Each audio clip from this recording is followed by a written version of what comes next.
Tiny in all that air. The Philip Larkin Society podcast.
I'm just approaching St. Nicholas's Church.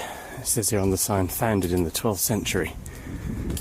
I've cycled here, although, as is always the case when you go on your bike, things are just a little bit further away than you think.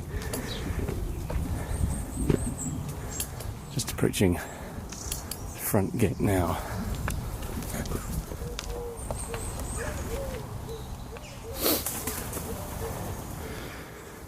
Just realised I've forgotten my bike lock, but I'd like to think nobody would steal a bike in the eyes of God, but you never really know.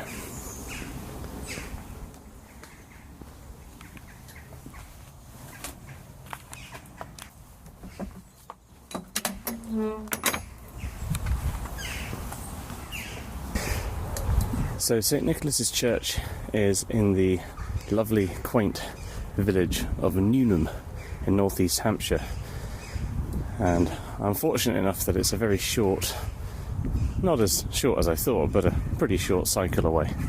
And I thought it was very important for this particular poem that I did travel here by bike. Something very different than getting in the car. I'm a relatively new cyclist. This lovely road bike I've got here in a sort of royal blue is was my dad's, and not being much of a cyclist, I've had to sort of train myself up a bit to make sure that I know how to use it. Oh, there we go. But despite one small rain shower, it's been a particularly lovely morning. Now we're going to see if I can fail the first test, and that is the church in fact open?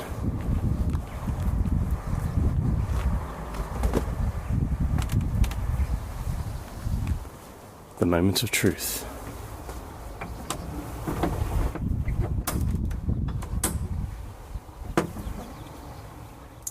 Now, I have no cycle clips, but I do have a cycling helmet, which I've removed in hopefully not too awkward of a show of reverence.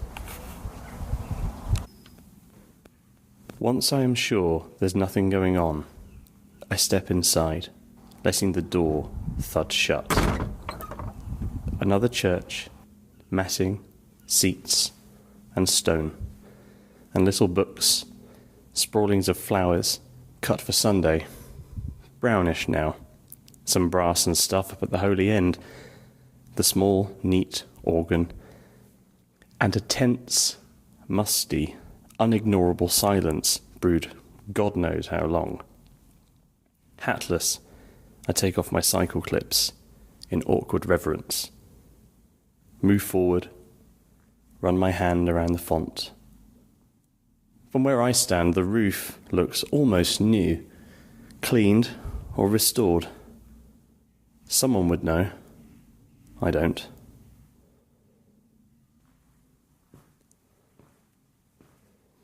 Mounting the lectern, I peruse a few hectoring, large-scale verses and pronounce, "Here endeth," much more loudly than I'd meant. The echoes snigger briefly. Back at the door, I sign the book, donate an Irish sixpence, reflect the place was not worth stopping for. Yet stop I did. In fact, I often do, and always end much at a loss like this, wondering what to look for, wondering too, when churches fall completely out of use, what we shall turn them into. If we shall keep a few cathedrals chronically on show, their parchment, plate, and pyx in locked cases, and let the rest rent-free to rain and sheep, shall we avoid them as unlucky places?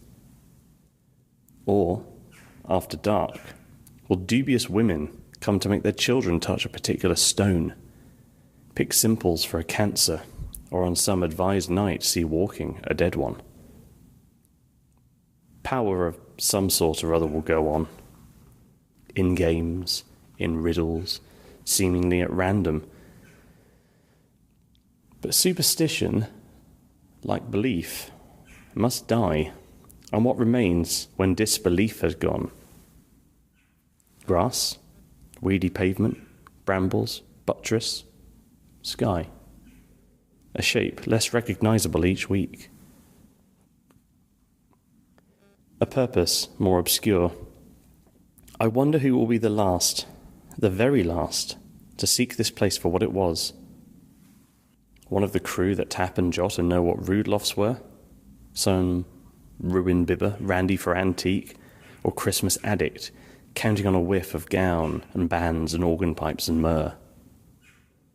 Or will he be my representative, bored, uninformed, knowing the ghostly silt dispersed, yet tending to this cross of ground through suburb scrub, because it held unspilt so long and equably what since is found only in separation, marriage, and birth, and death, and thoughts of these for which was built this special shell.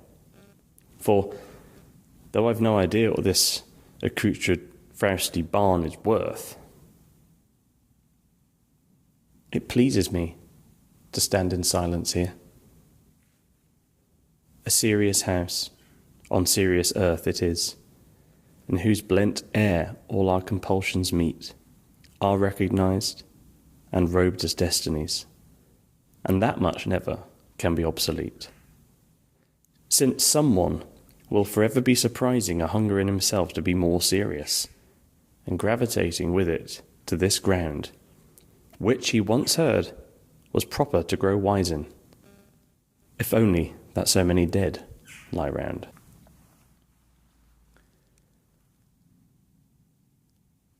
I was given a bit of clearance this morning from the girls to come and record this.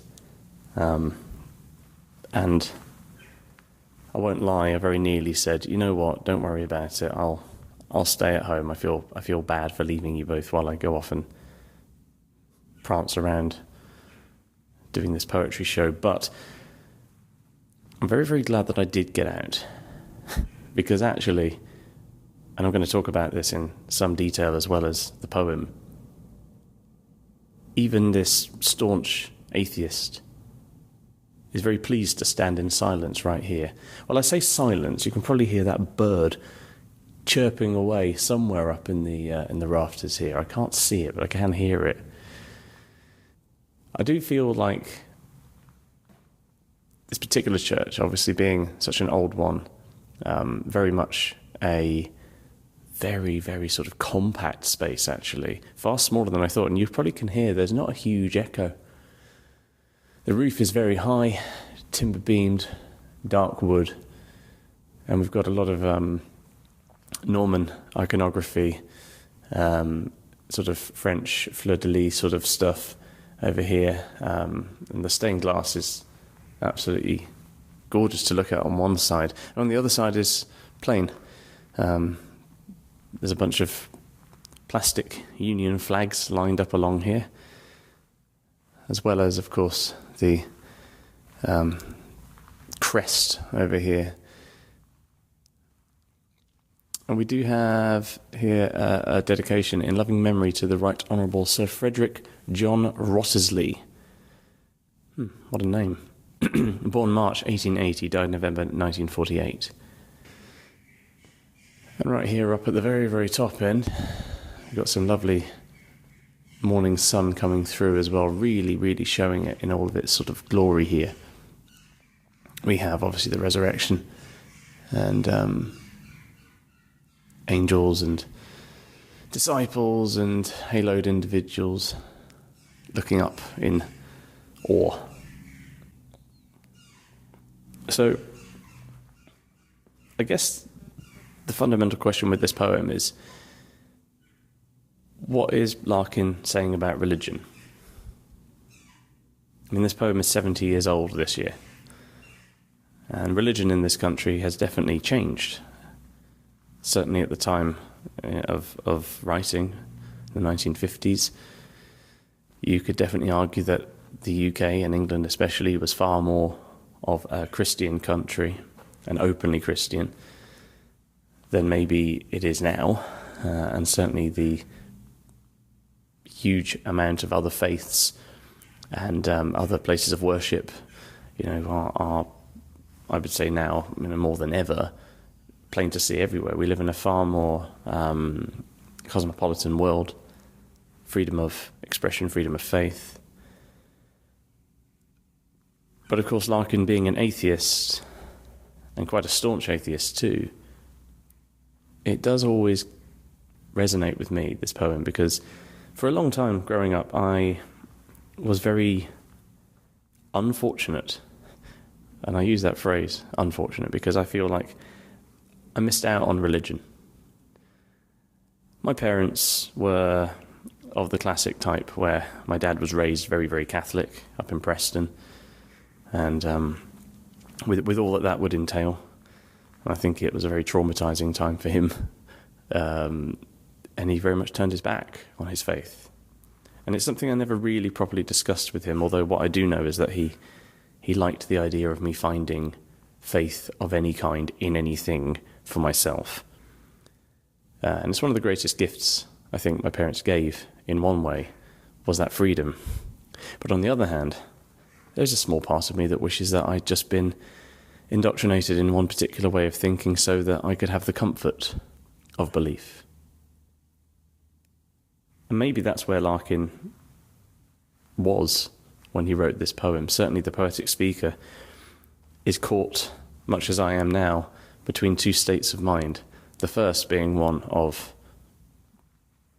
skepticism, cynicism, sort of tongue-in-cheek, standing up at the lectern and pretending to be the priest or the reverend and sort of saying, "Here endeth," and things like that.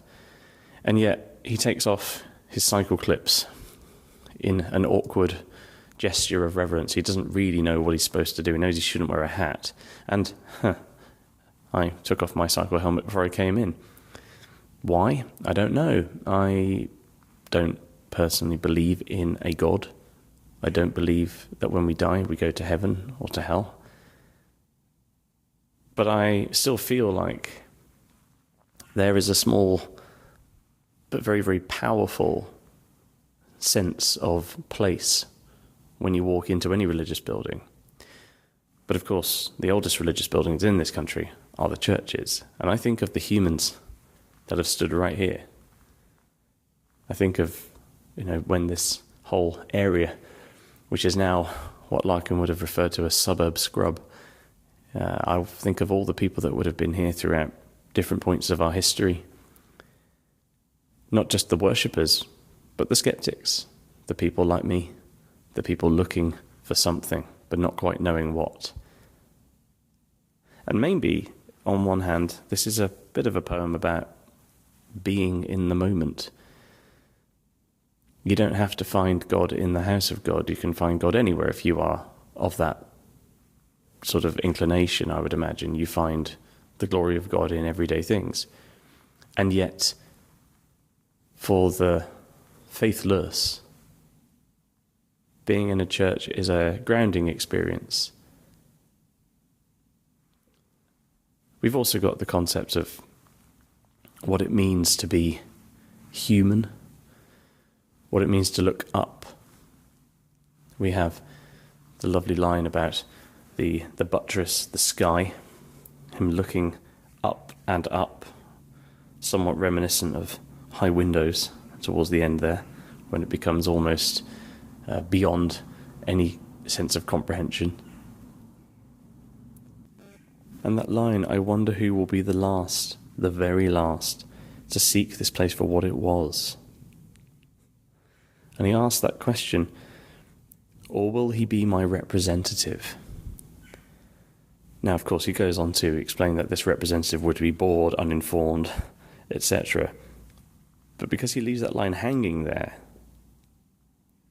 without the question mark, it's almost a statement of, well, whoever is here now, talking about whoever might be down the road, 70 years down the road, of course.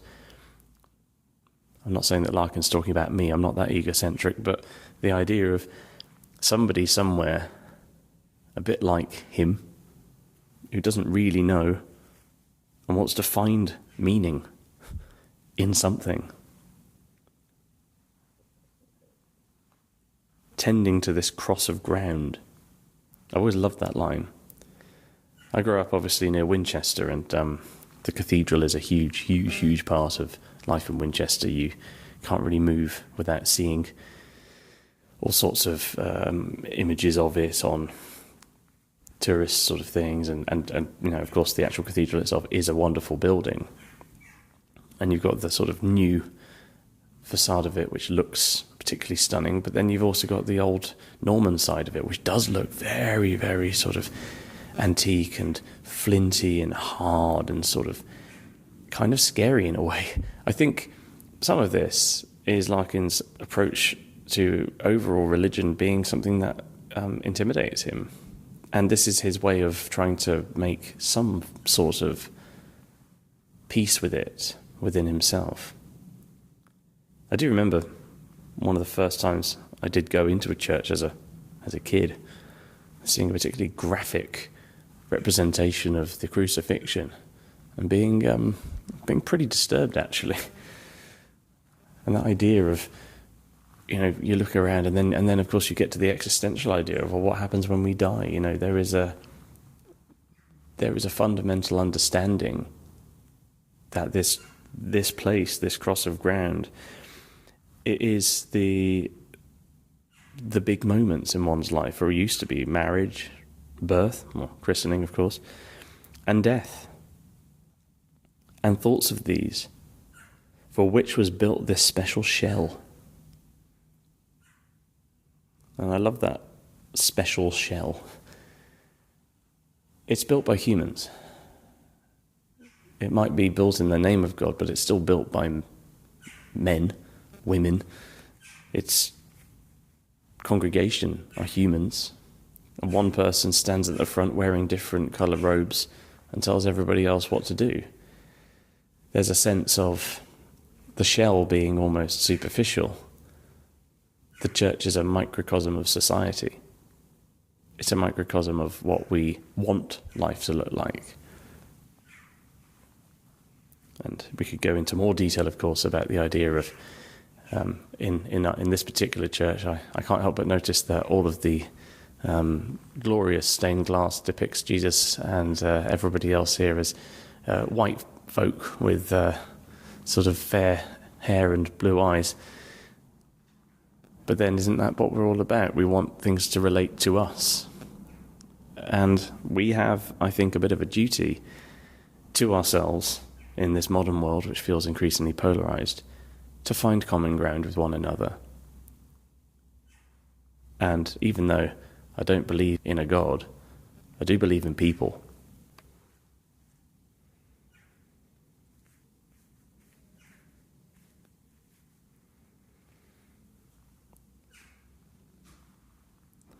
A serious house on serious earth.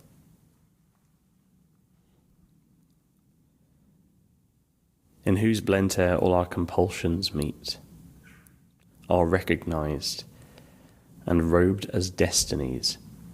I feel this line gets overlooked because there's so many other great lines within this. Robed as destinies. It always makes me think of Macbeth, that line. The Thane of Cawdor lives. Why do you dress me in borrowed robes? This idea that you can put a robe around something and call it something. And eventually it becomes that thing. But this idea that we've created an entire institution as human beings, we've made something. And it is a deep skepticism that he has, but it's funny, it doesn't quite give way to ridicule. It's almost in spite of all of this that Larkin still feels on some level that this is actually the point. That even though it might not be all true, there's still something in this which keeps people coming back. And it says, that much never can be obsolete.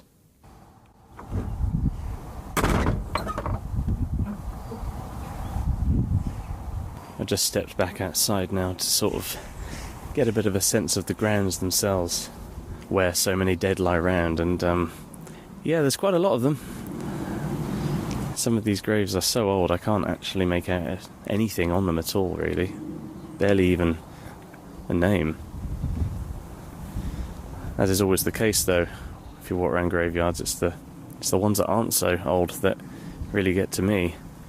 2007, which for me feels like yesterday, but of course, definitely a while ago. We have 2019. We have a couple of others over here. And I always feel a bit awkward treading anywhere near with the Garden of Remembrance, and I'm not going to read any names out of respect. We have our first one here from 2020. And the birds are mocking me from their place of safety up there. The entirety of this church is walled with flint. And it gives it this fantastic mosaic, higgledy-piggledy sort of look. And next to it, of course, is the old yew tree. A babbling brook nearby. I must admit, when I lived abroad, I lived in South Korea, I really missed two things. I missed three things. I missed games of cricket. I missed pubs. And weirdly enough, I actually really missed churches. I think I missed the idea that I could do what I'm doing right now and get on the bike and go out somewhere, and I haven't seen a single soul since I've been here. And there were churches in South Korea, of course, but I didn't really want to go in them for fear of being converted or recruited by the quite fundamentalist groups that they would have out there. Plus, of course, the buildings themselves are what make the place.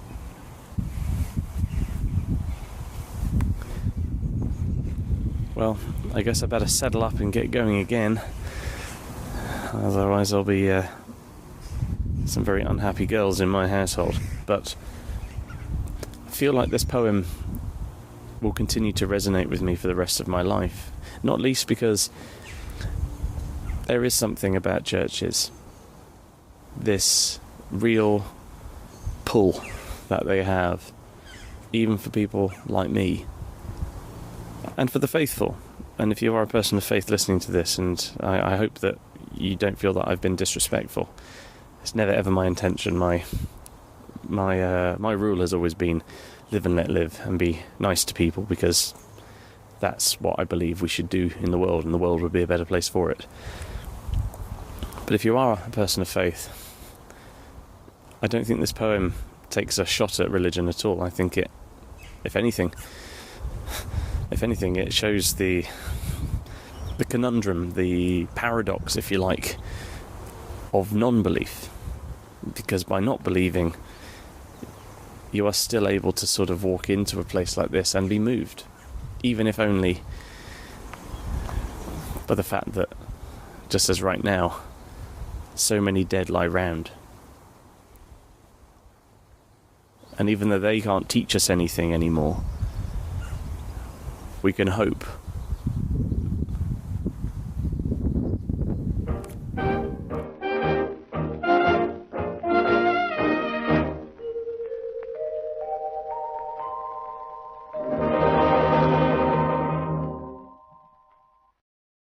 This podcast was produced by me, Lynn Lockwood, and Gavin Hogg, and the music was The Horns of the Morning by the Mechanicals Band.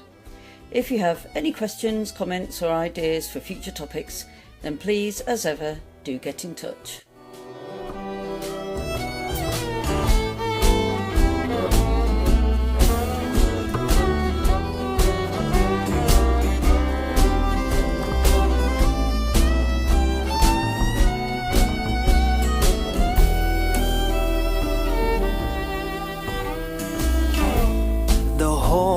Of the morning are blowing, are shining. The meadow is wet with the coldest of dew. The dawn reassembles with a clash of gold.